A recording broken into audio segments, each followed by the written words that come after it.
Thank you very much, Mr. Ndou, for your time. A lot of people have been saying that the motion of no confidence against the president was expected. It's his first one. Would you agree with people who say that it was expected that somebody would bring a motion of no confidence against him? Masiko, good afternoon to you. Good afternoon to the viewers at home. Well, indeed, it was expected.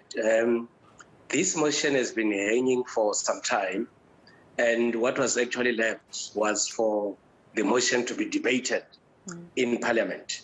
And of course, there has been a number of legal battles and procedural issues that accompanied this motion.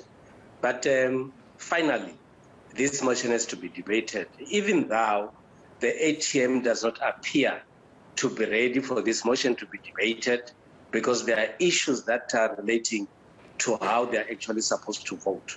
But also, on the other hand, the speakers seem to be saying that let's proceed with this motion so that, of course, other parties who love to come with a motion should actually have a better chance to do so.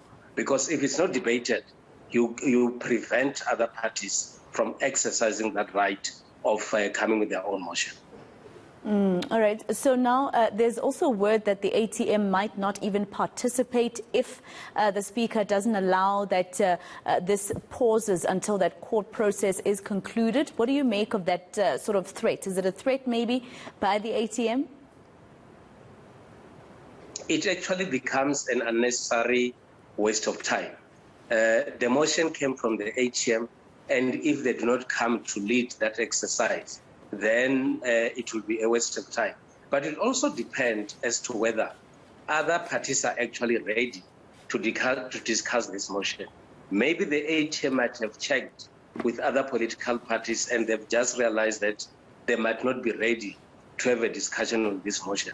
Hence, they push for the postponement. Maybe they will just have to announce the matter in Parliament, and then it might then have to follow through the assistance of the ATM and maybe other political parties. But at the same time, maybe they should have taken a decision to have a discussion on this motion, because it has been long overdue.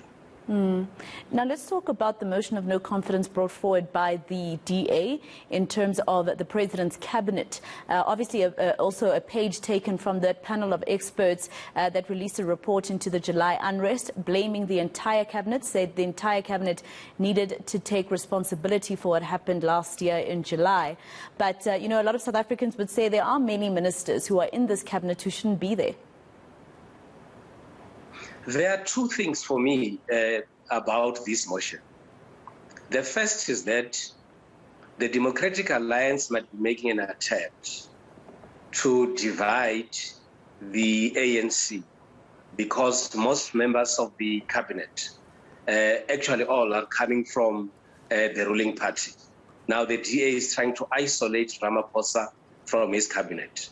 But another aspect for me is that there might also be some positives in this motion, because they might also be saying that, Ramaphosa, you should have removed some of your cabinet ministers who don't appear to be performing well. And in the interest of South Africa, Ramaphosa should have acted on certain individuals that should not have been part of cabinet.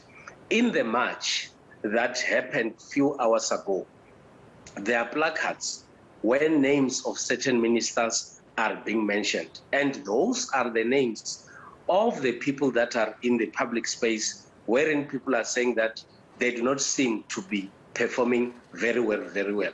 So if Ramaphosa takes this on a positive note, he might then have to get an advice or take an advice from the Democratic Alliance. And of course, other members of society are saying, there are indeed certain individuals that are being kept in cabinet who are actually not performing very, very well.